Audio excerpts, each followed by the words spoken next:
Traffic നിയമം കർശനമാക്കുന്നതോടെ വഴിതെറ്റിച്ച് വാഹനം ഓടിക്കുന്നവരെ കൈയോടെ പിടികൂടി പോലീസ് പിഴ ചുമത്തും. വഴിതെറ്റിച്ച് തലങ്ങും വിലങ്ങും വാഹനം ഓടിക്കുന്നതിനും മുന്നറിയിപ്പില്ലാതെ വരിമാറുന്നതിനും പിടികൂടിയാൽ 400 രൂപയാണ് പിഴ.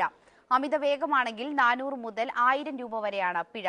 ലെയിൻ ട്രാഫിക് സംവിധാനം ഫലപ്രദമായി നടപ്പാക്കുന്നതിനായി മാത്രം 50 ട്രാഫിക് ഗാർഡുകളെയാണ് റോഡ് സുരക്ഷാ അതോറിറ്റിയിൽ നിന്ന് നിയമിച്ചിരിക്കുന്നത്.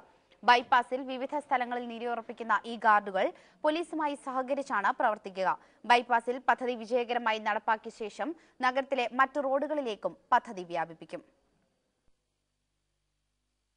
ലെയിൻ ട്രാഫിക് സംവിധാനം നിലവിൽ വരുമ്പോൾ എങ്ങനെ വണ്ടി ഓടിക്കണം? കൊച്ചിയിൽ നിന്നും പ്രദീപ് ജോസഫ് തയ്യാറാക്കിയ റിപ്പോർട്ടിലേക്ക്.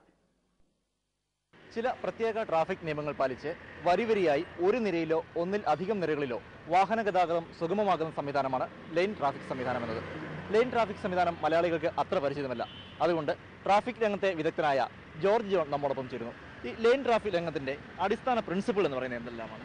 ലെയിൻ ട്രാഫിക് എന്ന് പറഞ്ഞു കഴിഞ്ഞാൽ നമ്മുടെ റോഡുകളിൽ തന്നെ അതിൻ്റെ വാഹനം എങ്ങനെ പോകണം എന്നുള്ള മാർക്കിങ്ങുകൾ രേഖപ്പെടുത്തിയിട്ടുണ്ട്. ഈ വെള്ള വരകൾക്കിടയിലൂടെ വാഹനം പോകുന്നു.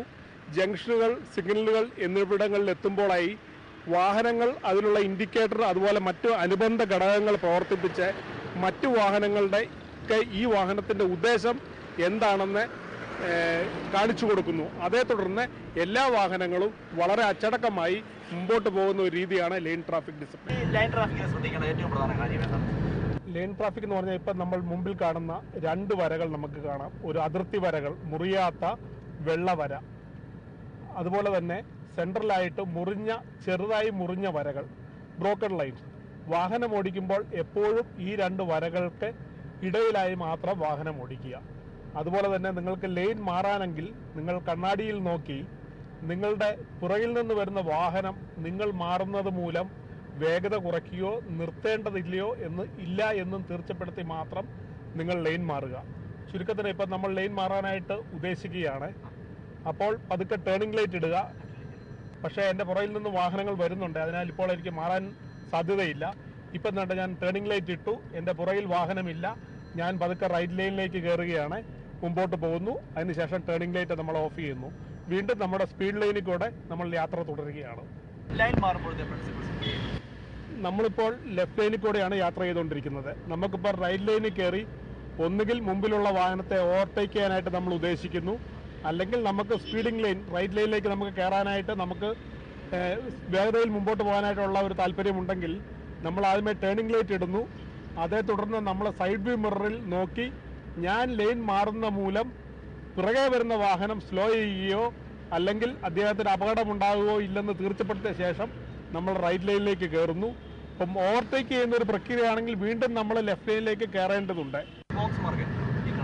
ഈ കാണുന്നതാണ് ഒരു ബോക്സ് മാർക്കിംഗ്. ബോക്സ് മാർക്കിംഗ് എന്ന് പറഞ്ഞു കഴിഞ്ഞാൽ സാധാരണ അത് ജംഗ്ഷനുകളിൽ മാർക്ക് ചെയ്യുന്ന ഒരു മാർക്കാണ്. ഇതിന്റെ ഉദ്ദേശം എന്താണെന്ന് വെച്ച് കഴിഞ്ഞാൽ എനിക്കിപ്പോൾ വൈറ്റില ഭാഗത്തേക്ക് പോകേണ്ടതായിട്ടുണ്ട്.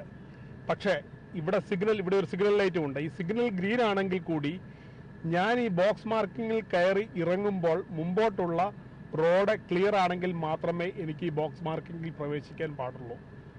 ഈ മുമ്പോട്ടുള്ള വഴി ക്ലിയർ അല്ല എങ്കിൽ യാതൊരു കാരണവശാലും സിഗ്നൽ ഗ്രീൻ ആണെങ്കിൽ കൂടി ഞാൻ ബോക്സ് മാർക്കിങ്ങിൽ പ്രവേശിക്കാൻ പാടുള്ളതല്ല.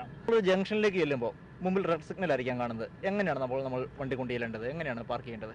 നമ്മൾ ജംഗ്ഷനിൽ എത്തുന്നതിന് മുമ്പായിട്ട് റോഡുകളിൽ തന്നെ അതിൻ്റെ ആരോ മാർക്കിങ്ങുകൾ കൊടുത്തിട്ടുണ്ട്. നിങ്ങൾക്ക് നേരെ പോകണമെങ്കിൽ ആ ലൈനിലായി സ്ട്രെയിറ്റ് ആരോ നമ്മൾ കൊടുത്തിട്ടുണ്ട്. റൈറ്റിലേക്ക് തിരിയുന്നിടത്ത് ജംഗ്ഷനിൽ എത്തുന്നതിന് മുമ്പായിട്ട് തന്നെ റൈറ്റ് ആരോയും ലെഫ്റ്റിലേക്ക് തിരിയേണ്ടിടത്ത് ലെഫ്റ്റ് ആരോയും കൊടുത്തിട്ടുണ്ട്.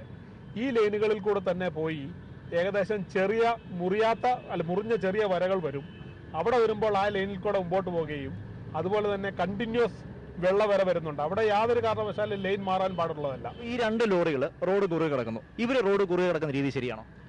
ഇല്ല, ഇവര് ശരിക്കും കുറുകെ കിടക്കുന്ന രീതി ശരിയല്ല. എന്താ വെച്ചാൽ ഇവർ ആദ്യം തന്നെ നിർത്തി പിറകിൽ നിന്നും വാഹനം ഇല്ല എന്ന് തീർച്ചപ്പെടുത്തി ഞാൻ ശരിക്കും മുമ്പോട്ട് പോയ ശേഷം മാത്രമേ അവരെടുക്കാൻ പാടുണ്ടായിരുന്നുള്ളൂ. അപ്പോൾ ഈ വാഹനം ഒരു കുറ്റകൃത്യമാണ് ചെയ്യുന്നത്. ഈ വരുന്ന വാഹനം ഇങ്ങനെ ലൈനിൽ കൂടെ കയറി പുള്ളി ഓവർടേക്ക് ചെയ്യാൻ ട്രൈ ചെയ്യുവാണ്. ഈ വാഹനം ലെഫ്റ്റ് ലൈനിൽ കൂടെ ഓവർടേക്ക് ചെയ്യുന്നു.